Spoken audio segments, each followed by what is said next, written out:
Good evening, welcome to SUTV Live. We're bringing you all of the build-up to this evening's 7:45 p.m. kickoff as Sheffield United travel to Deepdale, taking on Preston North End.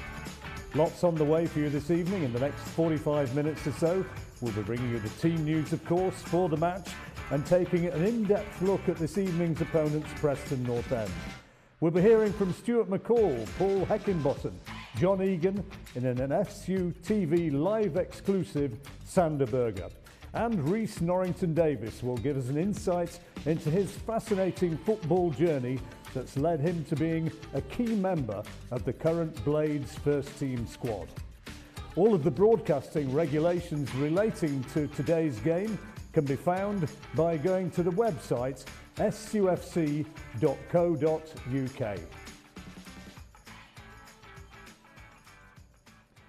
Well, a very good evening to you. I'm really looking forward to seeing if Sheffield United can get back to winning ways. My goodness, they need to. And first of all, let me introduce my guest tonight, and an ever-present, I think, Kevin Gage.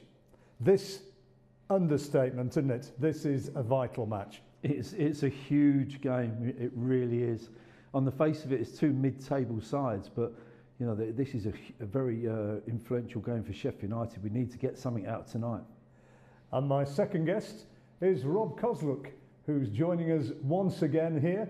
And Rob, if they can get a win today, you know, I mean, it's kind of stating the obvious, isn't it? But if they can get a win and get on a roll, then suddenly that optimism comes flooding back.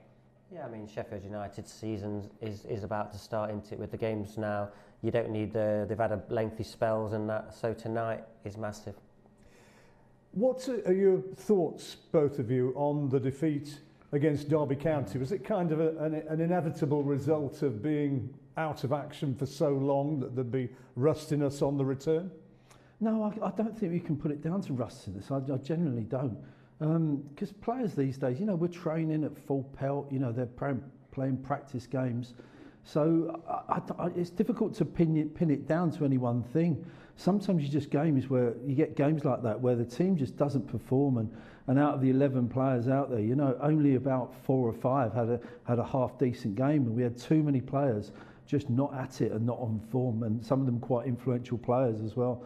So I think collectively, just all round, just a poor performance came really from left field because we didn't expect it at all. It had been on a really, really good run of form.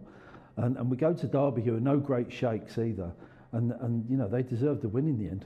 I guess so, Rob. It's good news that another match comes up so quickly tonight. Yeah, it's easy to put things right from the weekend.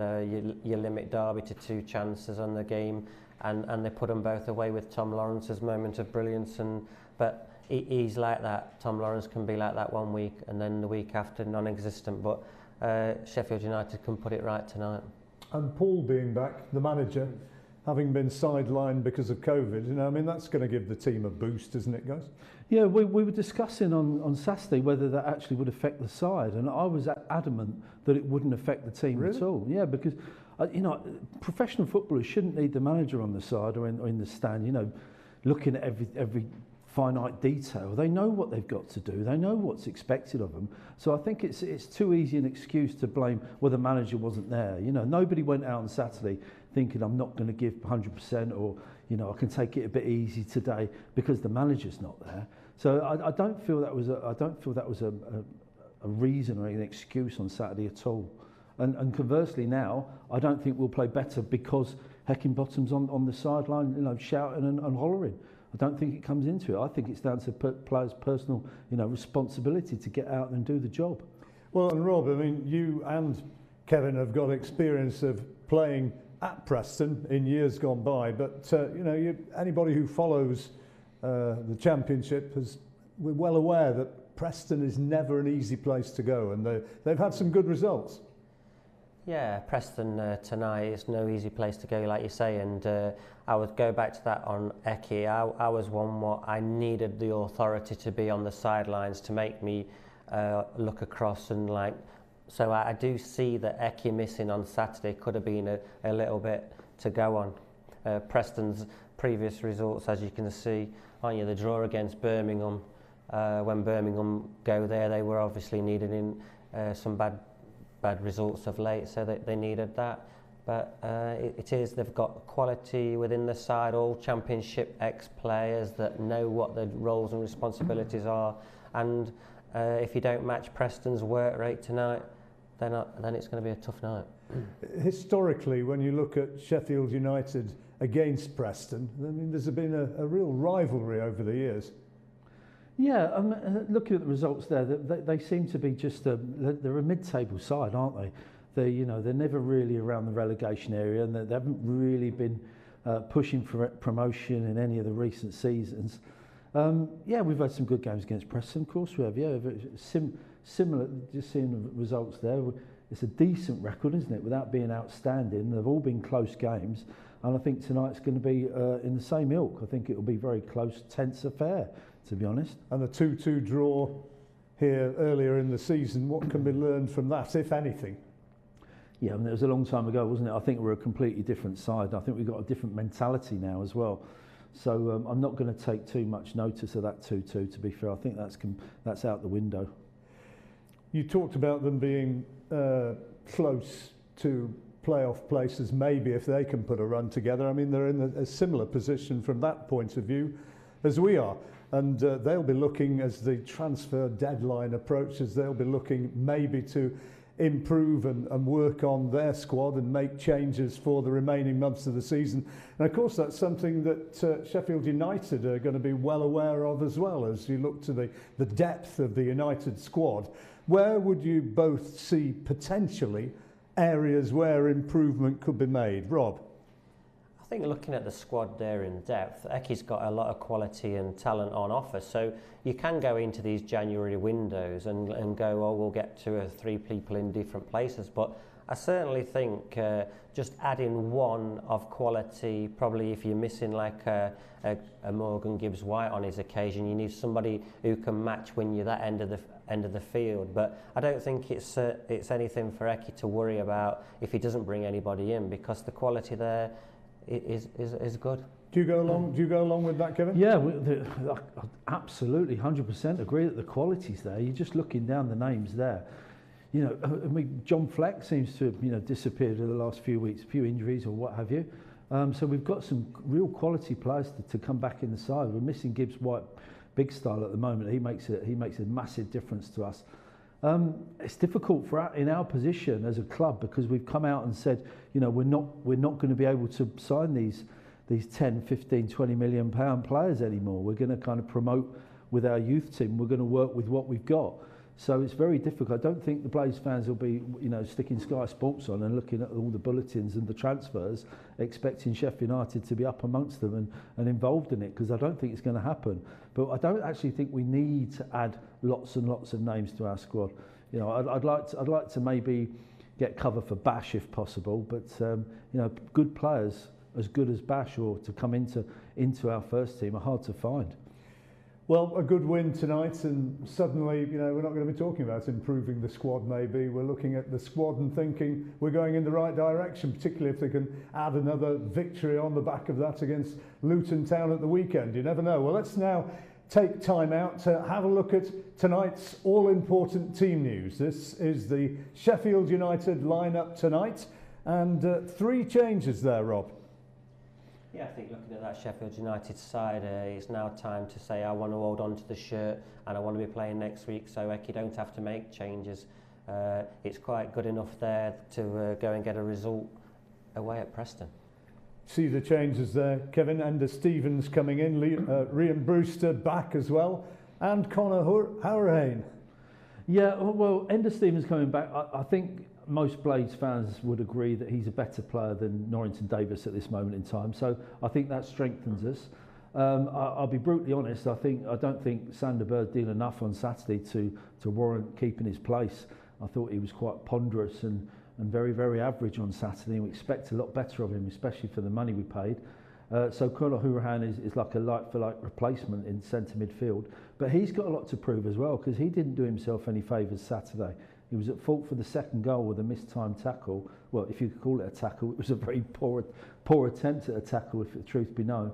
And Brewster, we know what he's all about, so he'll flit about up front, hopefully get on the end of a couple of chances and give Billy some help up there. Yeah, I mean, Rhian's going to be really hoping to go in all guns blazing, isn't he? Because, I mean, he was unlucky to get the injury when he did, because there were real signs in that run before Christmas that he was finding best form. Yes, he was doing okay, scored a couple of decent goals, didn't he? The spectacular goal. As with a lot of the forwards, as Rob's just said, we need people to come in and grab the shirt, because there's places up for grabs. And bless him, Billy's doing so well this season, you know, virtually on his own up front there at times, and he's holding the team together. And he can't. How long can he keep going on? We keep kind of writing him off, and he just keeps scoring and holding his place. But he does need some help up there. So it's up to the likes of Brewster or McBurney, if he gets a chance, or someone to get alongside Billy to play really well and keep their place. Well, big night for Conor Hourihane, back into the first team in place of Sanderberg. And when the players arrived at the ground a few minutes ago, I had a chance to have a word with him. Conor, back in the team, delighted about that, I should imagine. Yeah, very pleased with it, of course. You know, love playing games. You know, I was unhappy when I'm not playing. But yeah, great to be back in the side again. What sort of messages has the manager been instilling in you prior to this one as a group? I think just a good reaction from the derby game. Obviously, we weren't really at it at the weekend, as we well know. So a good reaction tonight is very, very important. So hopefully we start fast and take that into the course of the game and get the right result. Was it really just a case of the time that United have had without being playing, Conor? Yeah, possibly, I suppose. Listen, we don't want to use that as an excuse, but obviously people have been mentioning that. Obviously, we had the Wolves game, but I know obviously that was a little bit of a change side. So hopefully now after the last two games, you know, we're going to be all up and bang at it. You know, that's not an excuse now. You know, we've had a couple of games to get going. So hopefully we can improve from the derby game and get a good result tonight. I know the manager's been saying that you've got to expect a pretty high intensity game from Preston. Yeah, Preston are a good side. Obviously, they're good at home as well. It's not an easy place to come. But, you know, like I said, we have to look after ourselves. Like I said, fast start, be aggressive, and bring back that little bit of tempo that we showed, you know, prior to that kind of break that we had with all the cancellations. We went on that little run that won a few games. So it's important to get, you know, that going again tonight. Yeah, a lot on the line. We wish you well, and let's hope that it's going to be 3 points. Hope you get them. Yeah, fingers crossed. Top man. Cheers. Yeah, let's hope that the whole team can really perform tonight. And Rob, Paul Heckingbottom, he's going to have been trying to really get into them and get them revved up tonight, isn't he? Yeah, I think Conor speaks there, doesn't he, about starting the game with high intensity, and hopefully that it takes care of itself. But if you're not on the front foot from the start, and Preston recognise that, then they will do the same. Conversely, Preston are going to be taking a look at the Blades and having a look at their performance on Saturday and thinking, hey, we can take 3 points here. Yeah, I think actually the opposite is going to be true, because they'll know that we underperformed Saturday. They'll have had us watch for weeks, and they'll know, you know, what a good side we are, sorry, and they'll know that we underperformed on Saturday, and they'll know that we'll be looking to put that right tonight. So they won't go in with any worries about not, you know, having to face an understrength Sheffield United side. They will have to be at it. I got the impression hearing the interviews after Saturday's game that Wayne Rooney was thinking, yeah, we caught him on a bad day, because he was saying that there are the players in the squad for them still to regroup and get back up towards the playoffs. Definitely. Yes, certainly. I mean, Sheffield United, I mean, tonight they'll have had somebody at the game, Preston, so when they make these changes to their side, they obviously recognise that that's the areas that they can hit Sheffield United with tonight. So on the flip side to that, then they know where they're going to get you. Well, we'll have a look at that Preston team before too long. We'll be getting details of that. That'll be coming through to us within the next few minutes, so stay with us for that one. In the meantime, let's look back to Saturday and enjoy once again, or try to enjoy, the highlights of the match against Derby. Sheffield United back in Sky Bet Championship action for the first time since December the 20th. Good distance on it as well by Robinson, and Egan gets something on that one. It goes from Robinson, up goes Egan, might break for Billy Sharp. That was a good chance for United. A little bit of space for Bogle. In goes the cross. McGoldrick gets his head to it. Good ball out wide for Joswiak. Plunges in the middle, takes a deflection and diverts kindly. Lawrence to strike it straight into the wall. Bogle in the right place for United to clear. Norrington-Davies still. Does go in. David McGoldrick lays it off. Njayi. Njayi with a strike. Takes a deflection. Appeals for handball. And there is the half-time whistle.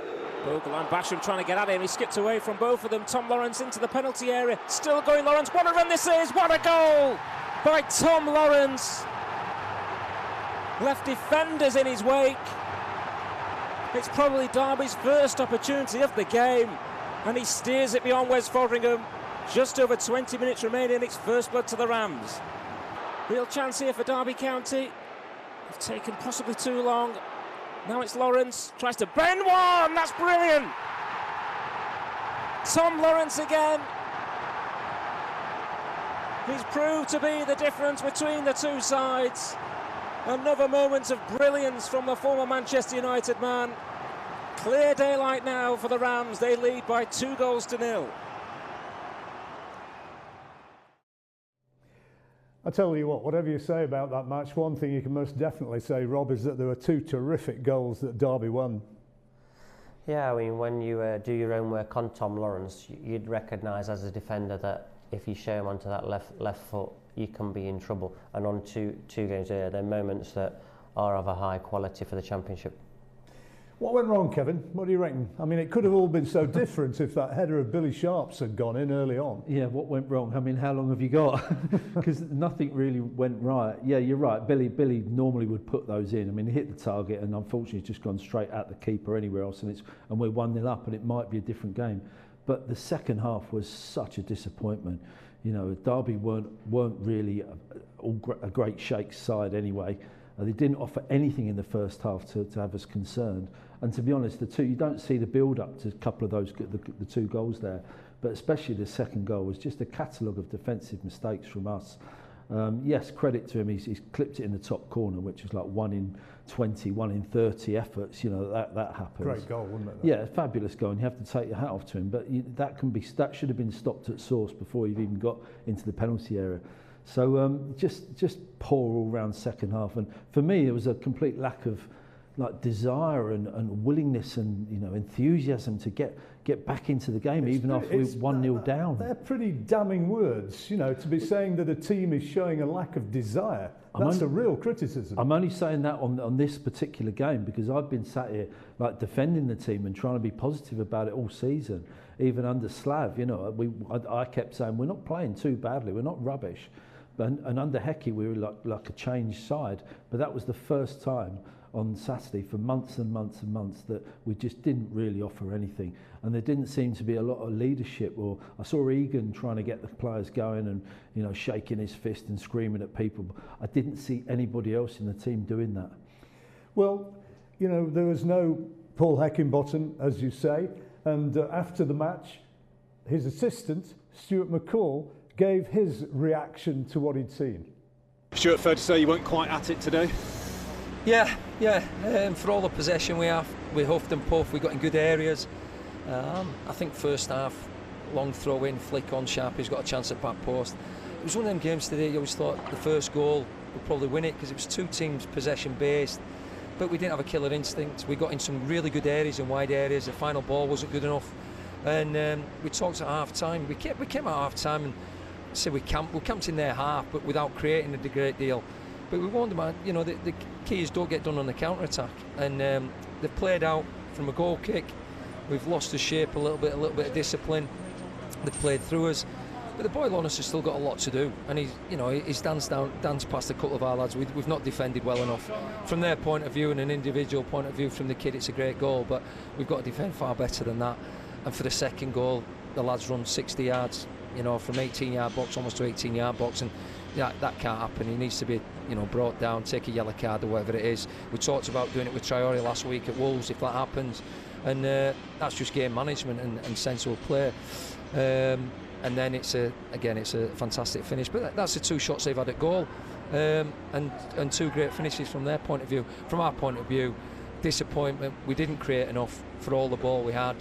and we didn't really see when we went to go behind, which I would like to see, a little bit of belief in each other that we're going to get back and get a goal back and at least get a point. So that was probably the most disappointing thing from today, a lack of belief in each other that, you know, you're looking around and there's still 25 minutes to go, you know, and we had a lot of the ball, but we didn't have that cutting thrust at the top end of the park, be it from wide areas or playing through them. Stuart McCall talking about a lack of belief, and that's something that Paul Heckingbottom's been trying to instill in them today, Rob. And I mean, it must have been agony for him not being able to be here and watching a lot of what had been good in previous matches just not being there. Yeah, I think it's Ecky's not ever witnessed anything like it. I witnessed on Saturday watching it from home when he should be there. But Macca recognises the negatives, and you spoke just before, if that sharp header goes in, then you could be sat here talking about an whole different scenario. Briefly, Kevin, you know, the match which we're about to see the highlights of, what will Sheffield United learn, if anything, from the game earlier on in the season, which ended 2-2? As I say, I think it was a long time ago, you know, so individual players will remember who they played against. So when you've played somebody early in the season, you've got a mental kind of image in your head of how you did against them and what they did on the pitch. So you've got that to fall back on. But I think that game's largely irrelevant now. I'm not taking too much notice of that, and I don't think anybody will tonight. Well, it finished 2-2 back in September. Let's look again at the highlights from that match. He's got some space in front of him. Freeman in support, also Billy Sharp in a more central position. Well, here's a chance for United, shot in, and there's the opening goal. And it's Gibbs White, 2-2 for him. It was crossed in, only half cleared by Preston North End. And Gibbs White hit it down into the ground.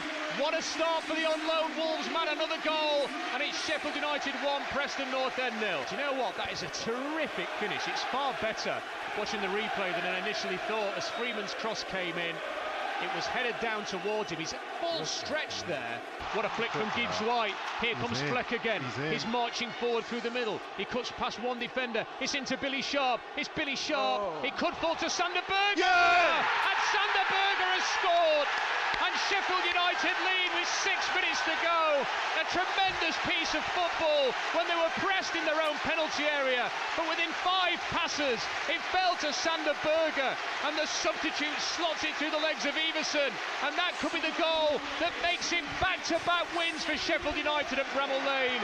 It is the Blades 2, Preston North End 1. That was back in September, and a very different Sheffield United team now. And we've got matches coming up, and very much hoping that as well as potentially getting 3 points tonight, maybe the game against Luton Town. Got that one coming up at the weekend. I'm on air at 2 o'clock with Kevin Gage, who's going to be here as ever, and Chris Morgan joining us here in the studio. That's a 3 o'clock kickoff, and we'll be on air from 2 o'clock. And after that, Saturday the 29th of January, 5:30 kickoff, remember this one. And that is Peterborough United against the Blades. Richard Graves being joined by Kevin, and alongside him for that one, Brian Dean. That's going to be at 5:30 p.m. Saturday the 29th of January. Well, let's take a look now at one of our features in the run-up to this game, and the career thus far of Rhys Norrington-Davies, who's had, to put it mildly, a fascinating journey on his way to becoming an integral part of this Sheffield United squad. Yeah, obviously brought up in Aberystwyth. Obviously, I say my young childhood, my middle-aged childhood was spent there. Obviously all my close friends back home. But the opportunities there weren't so great. Got released from Swansea at 16, went to college, did my A-levels at Royal Russell, and then obviously got picked up by Sheffield United playing for the independent schoolboys. So yeah, it's been a bit of a roller coaster journey over the last 5 years.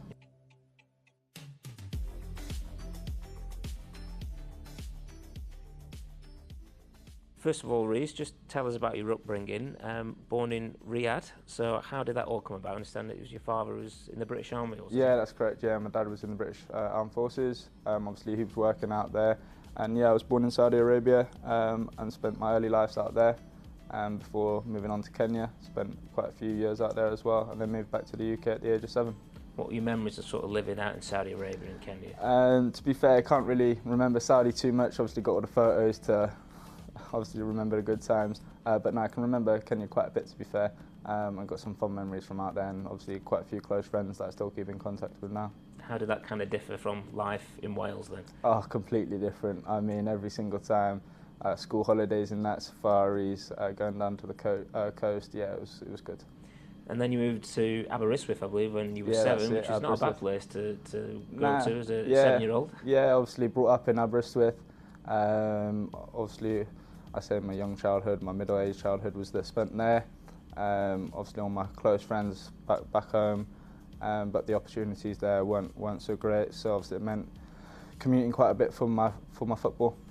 Yeah, because I understand before you went to Swansea, you were playing locally. Did you have a little spell as well with Aberystwyth? Yeah, so I played for Aberystwyth Town, I played for Bow Street, played for PG10, so quite a few local teams around there at the time, so yeah. And do you still go back there, and do they still keep in touch with you? Yeah, quite a few. Obviously, my mates that I was close with at school, they play for Aberystwyth Town now, so it's good to see them, yeah. And from Swansea to Sheffield United, when did Sheffield United first notice you? When I was 18, to be fair, so I got released from Swansea at 16. Went to college, did my A-levels at Royal Russell, and then obviously got picked up by Sheffield United, playing for the independent schoolboys. So yeah, it's been a bit of a rollercoaster journey over the last 5 years. Yeah, getting released by Swansea. Did you have any doubts about you becoming a professional footballer? Obviously, yeah, you have them doubts, but for me it was just enjoying my football and obviously making sure I got an education at the same time. How much did those loan moves, I'm thinking Rochdale, I know you had a non-league one before then, but Rochdale, then Stoke and Luton, I mean, how much have they sort of made you as a player, do you feel? Yeah, they've all been great for myself. Obviously, the game time, the different styles of play and the different managers, it's been great for myself, yeah. And then getting into Sheffield United's first team and also going to the Euros with Wales, I mean, it's been quite a rapid rise for you. Yeah, exactly, and obviously, I mean, hopefully keep up this form now and keep on obviously improving and growing into a better player. And just finally, when you were out there at the Euros, I know you would like to be involved more, but just walking around the stadiums, is there a moment when you had to pinch yourself and think, wow, this is some journey I've been on so far? Yeah, I mean, obviously growing up, you look at these big competitions, the Euros, the World Cups, and they're just a great platform to be playing in.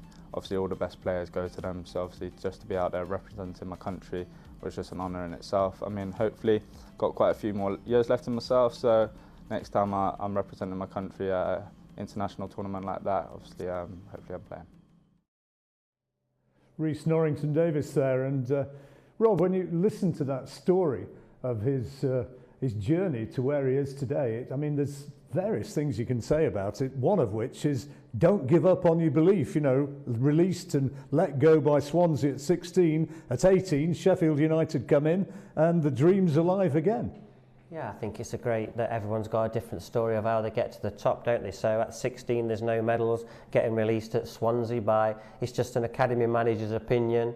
I do know that after leaving the Swansea, Derby County had him in the building, again an academy manager, academy manager at Derby, I forget his name, but like you say, they're making decisions on people's futures, and he'd walk into the Swansea side now. So Sheffield United have gained, haven't they, from the experience?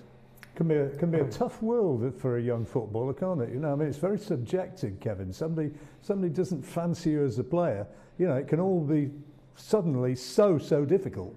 Yeah, it's all about opinions, as Rob said. You know, that I can think he's brilliant, the next person sat next to me thinks he's not good enough.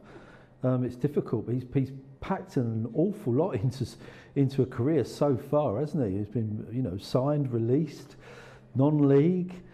He's had 3 loan moves, hasn't he? He's Rochdale, Luton and Stoke, wasn't it? And he's played a decent amount of games, so he needs to take the next step in his career, which will be, you know, getting a first team shirt and holding on to it somewhere. Whether it be at Sheffield United or he may have to move again, we don't know. But he's certainly got the ability, as we've seen from his little run in the side. You know, he's definitely got the ability and the temperament and the talent, you know, to have a good career in the game. Well, we certainly wish him well for the future, wherever it may take him. Hopefully here at Bramall Lane, we'll see. But let's now look to an SUFC exclusive, and Sander Berge, who's on the bench tonight, but nevertheless a vital part of the squad.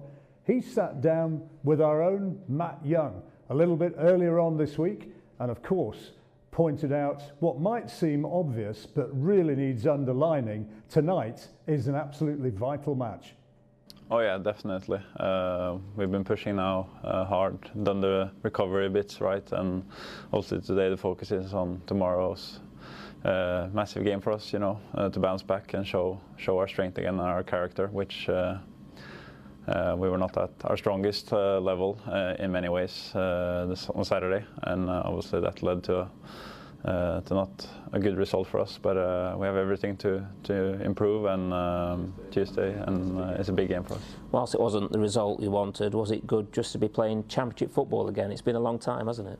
Oh yeah, it feels very good to be back. When you're out there, you don't think about how much you missed. Obviously, you enjoy playing, but again, then it feels like you know, you just think about the result and getting good performance. So, you know, I'm not satisfied by just being out there. You want to make a difference and win. But yeah, I probably played only 7-8 games in 2021. And the Fulham sub-in was my return after many months away. So it feels good to be back and obviously gain some momentum. It was nice to play against Wolves, a top team, and then starting against Derby. But it's about taking my chance now when I play and just improve every game and find my feet and getting, you know, up to my best level.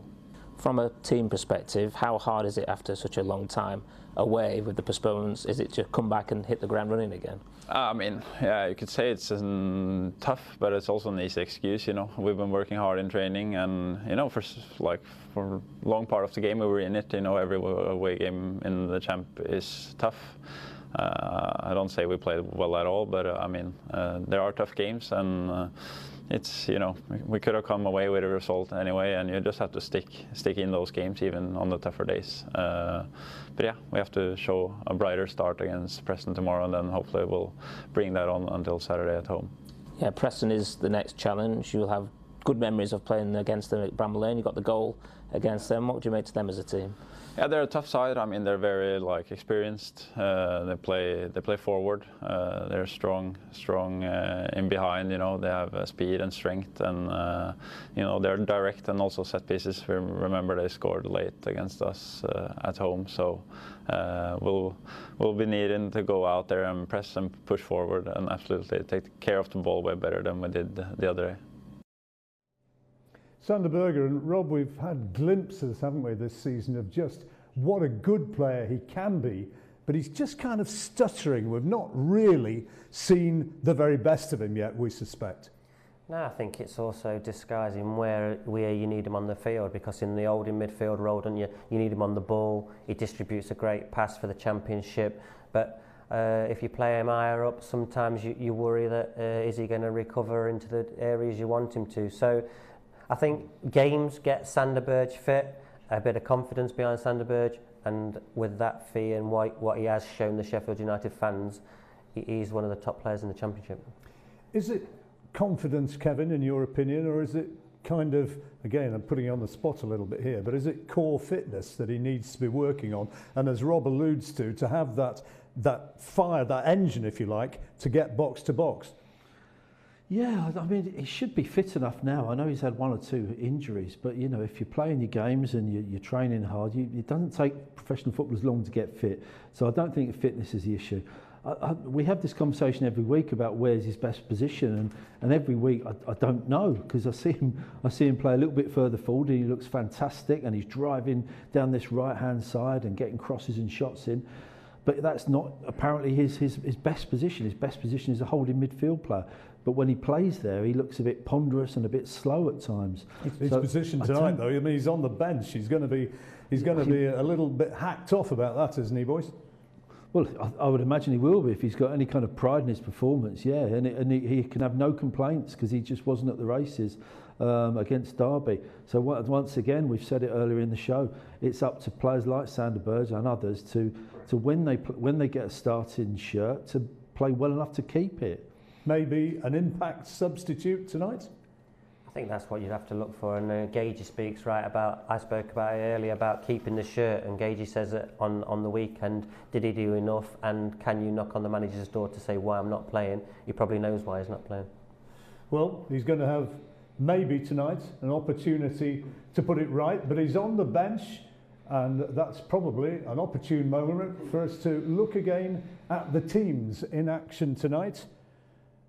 Preston North End first of all, and give us a little run through that, Kevin. Interesting there that Ched Evans, a lot of people would have expected him to be starting tonight. He's only on the bench. Yeah, I may have some kind of nigger, or whether that's some kind of, I'm not going to say a personal issue, but perhaps it's a very emotional game for Ched Evans, let's put it that way.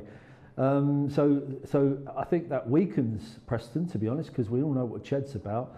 But Scott Sinclair is obviously a name that sticks out. Everybody knows, he has a decent career in Celtic as well. He's done really well. And of course Ben Whiteman, ex-Blade, carved a really good career out for himself. Really good central midfielder, kind of a box to box type player, a bit like Stevie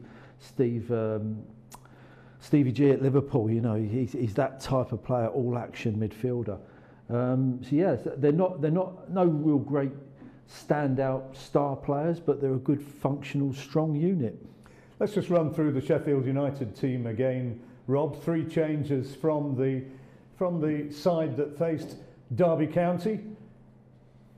Yeah, I say it every week. I mean, Ryan Brewster now needs to start stepping up to the plate, don't you? I mean, he's coming into the side. He's got everything to make him this championship forward, to get lots and lots of goals, but he just needs the chances, doesn't he? So hopefully tonight he can take it. He's up there with the Sharpie that he'll get the chances. But Ender Stevens and that, yeah, they've all got to play the part. And Conor Hourihan, he's getting the opportunity in place of Sander Berge, as we've talked about, and he, as we spoke to him when he came off the coach, he's obviously delighted and wanting to make his mark. Yeah, I mean, like the same with Conor and Sander Berge, aren't you? You're in and out the side, aren't you? You've got to absolutely stamp your authority on and staying in this side tonight.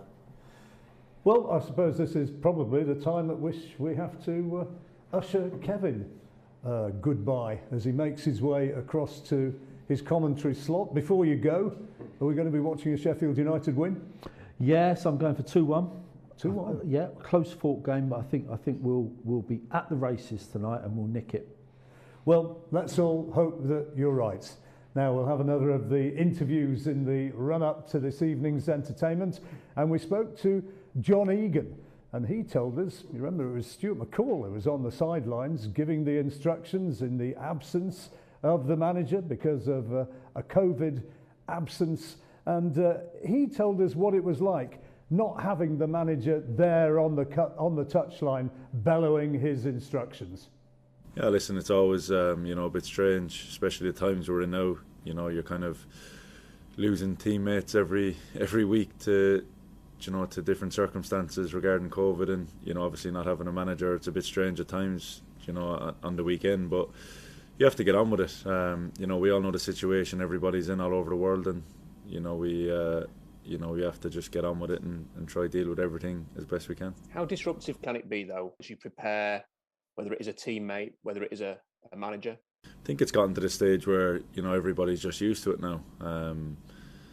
And that's the way it is. You have to. There's no two ways about it. You have to crack on. You have to try and keep preparing professionally and keep going into every training session, every game with a professional attitude. And it's something that we have to keep trying to implement and get better at. What do you expect in this game against Preston? Yeah, Preston are they're really hard working. I know a few of their players. They got some really good players. They work really hard, and it's going to be a tough game. Like all games are in the championship, and we're going there trying to make it a tough game for them. So we have to try and get our performance right, and hopefully that gets us the result.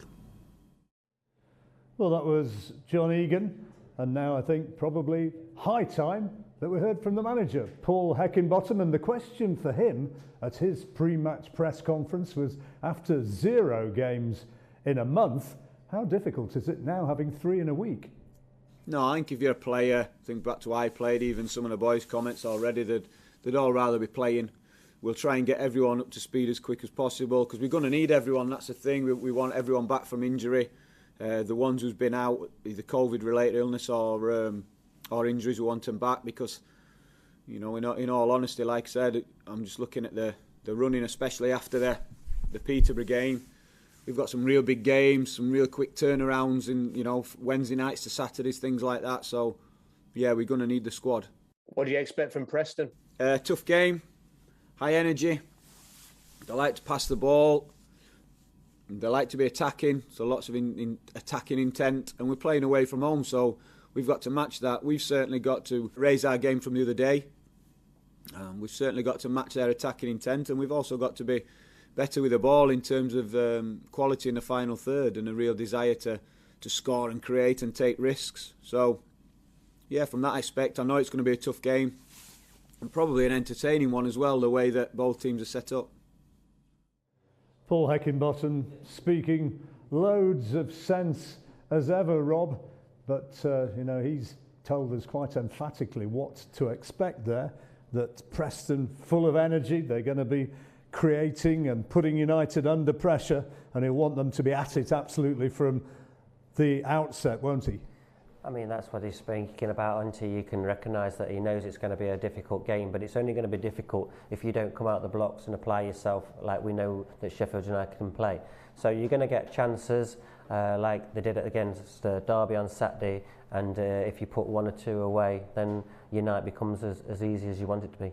You want to see Billy Sharp and Rhian Brewster getting into those attacking scoring positions and hitting the back of the net. Well, we can all dream, can't we? Let's hope it comes true. Well, it's what we do. You know, I mean, Kevin's talked about, in his opinion, how Sheffield United are going to win. He's gone for 2-1. What do you reckon? I do think we're 2 goals better than Preston, so 2-0. 2-0? Yeah. 2-0. And looking to, as you say, make that terrific start from the outset and hopefully get a real new kick on in the season and produce something which brings points this afternoon and gives a real sense of optimism as we move towards Saturday's match after this against Luton Town here at beautiful downtown Bramall Lane. Well, time now to join our commentators for tonight's match at Deepdale, Preston North End versus Sheffield United, and the voices of Kevin Gage, of course. And now, good evening to Matt Young.